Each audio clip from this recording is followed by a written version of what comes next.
Bom, nessa questão então do tipo de papel que nós vamos utilizar, eu gostaria de fazer algumas considerações. Como nós já vimos, né, se a nossa relação já é linear, nós vamos utilizar um papel milimetrado. Nenhuma novidade até aqui. Agora, se a nossa relação é do tipo exponencial, como nós vemos aqui, pode ser uma exponencial em qualquer base, né, na base E, na base 10, ou até mesmo na base 2, não é muito utilizada, mas vamos lá. O que nós vamos fazer vai ser utilizar, como está escrito aqui, um papel semilog. Por quê?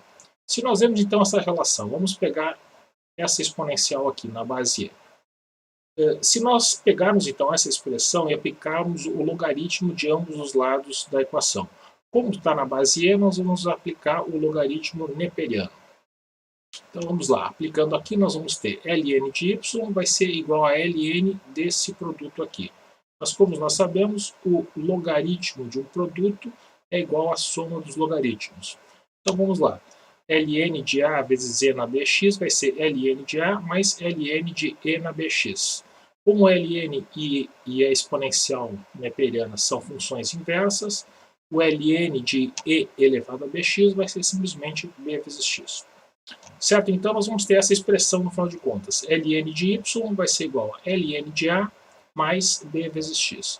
Quando nós comparamos essa relação com uma relação de uma reta, que eu escrevi aqui como sendo y' igual a a' mais b' x', nós fazemos a identificação termo a termo. Então, a nossa variável, né, que seria equivalente a uma reta, y', seria igual a ln de y. X' seria simplesmente x.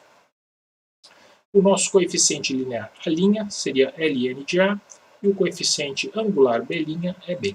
Certo? Então, quando nós fazemos essa relação, nós vemos que nós temos uma relação de ln de y em função de x. Certo? É por isso que no eixo x nós vamos então utilizar um eixo linear, enquanto que no eixo y vai ser um eixo logarítmico. Tanto faz se ele é ln ou log, né? Ou seja, se ele vai utilizar o logaritmo na base E ou na base 10. Você pode utilizar o mesmo tipo de eixo. Só que daí na hora de fazer esse gráfico, né, nós não vamos tirar o logaritmo, nós utilizamos esse papel para então vermos uma reta aparente a partir então da distorção que nós temos no eixo Y. Certo? Além disso, se nós temos então uma lei de potência, e a lei de potência que nós vamos trabalhar é desse tipo aqui, y igual a a vezes x elevado a n.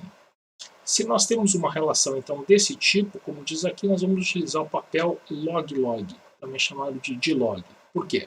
Se nós aplicarmos o logaritmo em ambos os lados, aqui nós vamos utilizar agora o logaritmo na base 10. Então vamos lá, nós vamos ter aqui log de y igual ao logaritmo do produto, que nós já sabemos que é a soma dos logaritmos, então isso aqui vai ser igual a log de a mais log de x elevado a n, mais outra propriedade dos logaritmos diz que o logaritmo de x elevado a n vai ser igual a n vezes o logaritmo de x. Certo? Então nós vamos ter essa relação, log de y igual a log de a mais n vezes log de x. Comparando com uma equação de reta y' igual a a' mais b' x', nós vamos ver que y' vai ser o log de y, e agora o x' vai ser o log de x. O coeficiente linear A' vai ser log de a, e o coeficiente angular B' vai ser n. Certo? Então, dessa maneira, né, para nós termos então uma reta aparente no papel, nós vamos ter que fazer um gráfico de log de y em função de log de x, ou seja, os dois eixos vão estar distorcidos. Uma outra pergunta que nós poderíamos fazer é por quê? Por que fazer isso? Né? Por que nós vamos querer linearizar aquela relação, mesmo sendo uma linearização aparente? Eu vou dar dois motivos para vocês aqui que eu acho bom fazer isso. O primeiro deles é que quando nós temos o ajuste de uma reta aos pontos experimentais, é muito mais fácil de julgar, mesmo através de uma inspeção visual, a qualidade do ajuste. Certo? Se nós olharmos aqui um conjunto de dados, eu peguei o mesmo conjunto de dados e eu fiz dois gráficos. O primeiro deles, um gráfico linear, okay? Seria como se nós fizéssemos em papel milimetrado, esse da esquerda, e esse da direita seria um gráfico semilog. Eu já fiz as curvas de ajuste para uma função exponencial, uma exponencial pura, como nós desenhamos lá na nossa análise.